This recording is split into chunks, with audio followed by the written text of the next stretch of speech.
Hello mes chers amis, ici Pauline Agneau et bienvenue dans mon book club. Vous le savez, tous les mois je pars à la recherche du livre que vous devez lire, enfin en tout cas que je vais essayer de lire avec vous, que je trouve intéressant, que je trouve pertinent, que je trouve divertissant. J'essaie de brasser large, j'essaie de vous apporter en fait à chaque fois de la valeur ajoutée dans plein de domaines différents. Et aujourd'hui, je vous ai trouvé une pépite, un livre en réalité que j'ai lu il y a déjà quelques temps, je crois que je l'ai lu il y a 1 ou 2 ans, et j'ai hésité pour tout vous dire à le mettre ici et à vous le présenter sur le book club parce que c'est un énorme pavé, il faut se le dire. Mais c'est un pavé, je vous préviens, génial. Donc je vous invite vraiment à le lire. Peut-être vous pouvez lire un autre ouvrage en parallèle si jamais c'est trop dense. Franchement, ça vaut la peine. Je vais vous expliquer pourquoi. Le livre que j'ai choisi pour ce mois de juin 2024, eh bien il s'agit tout simplement du merveilleux ouvrage du psychologue américain Daniel Kahneman qui en français s'appelle Système 1, Système 2 et en anglais s'intitule Thinking Fast and Slow. Ce fameux Daniel Kahneman, qui est-il ? Il a quand même gagné un prix Nobel d'économie. Alors vous allez me dire c'est bizarre, c'est un psychologue et il gagne un prix Nobel d'économie. What ? Effectivement, c'est bizarre. Il a travaillé pendant des années sur la psychologie et notamment la psychologie comportementale et il s'est rendu compte qu'on avait énormément de biais et de biais cognitifs dont nous ne sommes pas conscients et qui vont influer considérablement nos décisions et notamment nos décisions économiques, notamment en matière d'achat, mais pas que. Et donc, il a énormément travaillé sur ce sujet et a créé, en quelque sorte, en tout cas a contribué à créer, avec Amos Tversky, l'économie comportementale, ce qu'on appelle behavioral economics en anglais, issu en fait de la psychologie. Donc, c'est vraiment un courant de pensée de psychologie qui est devenu applicable, si vous voulez, en économie, mais pas que. Et c'est ça qui est très intéressant dans ce livre, c'est que pour le résumer, on va parler de biais cognitifs. On va parler de tous ces biais qui sont un peu cachés, qu'on ne connaît pas nous-mêmes, dont on n'est pas conscient et qui vont considérablement impacter notre vie. Et je vais vous raconter dans quelques instants la thèse de Daniel Kahneman, mais avant ça, vous donner quelques exemples sur ce qu'est-ce que c'est qu'un biais cognitif. Vous connaissez certainement le nom du biais de confirmation. Vous savez, le biais de confirmation, c'est ce biais selon lequel on a envie de se complaire à quelque chose qui est déjà existant. On a envie de confirmer ce qu'on observe. C'est-à-dire qu'on a une petite réticence en tant qu'être humain à aller dans le sens inverse, si vous voulez, du flow. Un autre exemple de biais cognitif que j'ai trouvé intéressant, c'est le biais d'ancrage. C'est la tendance qu'ont les gens à accorder trop d'importance aux premières informations qu'ils vont obtenir. Donc c'est ce qu'on appelle un ancrage. Typiquement, vous êtes en train de négocier quelque chose et la personne en face de vous va ancrer le prix. D'ailleurs, ça porte ce terme. Va dire, moi, je vous le vends à, je dis n'importe quoi, 1 000 €.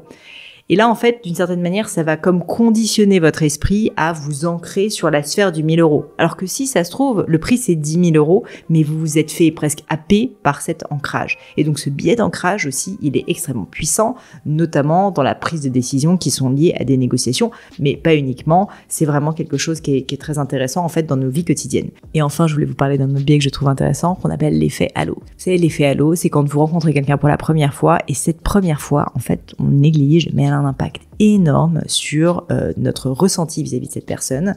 Et donc, toutes les fois suivantes, cette première impression va continuer à faire foi. Et c'est assez difficile d'aller contre cette première impression. On s'en rend pas compte, mais si par exemple, la première fois que vous rencontrez quelqu'un, vous trouvez qu'il a été hyper arrogant, qu'il a été pas du tout respectueux, qu'il vous a un peu maltraité, même si c'est peut-être lié à des circonstances atténuantes, ce jour-là, elle était pas bien, etc., même si c'est peut-être pas sa personnalité au fond, vous allez dans votre mindset un peu vous dire, cette personne, c'est un mec arrogant et franchement, je l'aime pas. En gros, si je vous le résume, c'est un peu ça, l'effet halo. Et donc, c'est très difficile d'aller contre ce propre biais. Et ensuite, comme on a le biais de confirmation, le biais de confirmation va vous trouver tous les petits indices pour prouver que oui, ce mec est effectivement un con, si je résume la situation.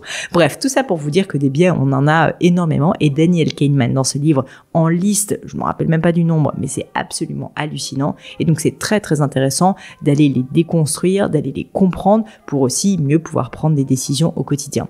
La morale de l'histoire, si je vous le résume, et c'est ça qui est très intéressant, c'est que notre esprit est constitué de 2 systèmes, et c'est pour ça que le livre en français est appelé Système 1, Système 2, ou en anglais Thinking Fast and Slow.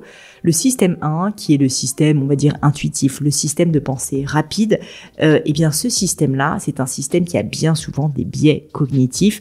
C'est un système qui est très utile parce qu'il nous permet de prendre des décisions rapides, mais aussi il doit ne pas être pris trop au sérieux, ou en tout cas il doit être travaillé, parce parce qu'il nous fait aussi prendre parfois des mauvaises décisions, notamment basées sur ces biais cognitifs. Et à l'inverse, nous avons ce système 2, qui est le thinking slow, qui est notre manière réfléchie de penser. Et ce système 2, à l'inverse, est beaucoup plus lent, donc c'est un petit peu plus pénible, c'est du travail, c'est de l'analyse, c'est de la réflexion, à proprement parler. Eh bien, ce système 2, lui, peut aller contre les biais cognitifs, il peut les comprendre, il peut les contourner, il peut nous aider donc à prendre des décisions qui sont plus rationnelles, qui sont meilleures, qui ne sont pas basées, on va dire, sur des choses qui sont fausses, mais néanmoins, il nécessite beaucoup plus de temps, beaucoup plus de travail aussi. Et donc, tout l'objet de ce livre est de nous faire comprendre qu'il y a ces deux systèmes qu'on va utiliser au quotidien dans notre vie, sans nous-mêmes nous en rendre compte, et qu'il faut réussir à les faire travailler du mieux qu'on peut ensemble.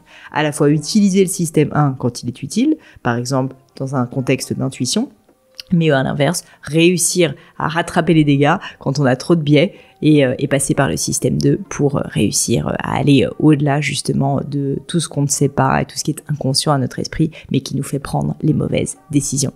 Voilà, j'espère de tout cœur que ce petit résumé vous a plu. Moi, j'ai trouvé vraiment que ce livre était assez incroyable. Je vous invite pas forcément à le lire tout d'une traite parce que c'est quand même un gros pavé, mais je trouve franchement qu'il vaut la peine. Il m'a fait réaliser énormément de choses sur moi, bien sûr par exemple les biais de confirmation, mais pas que.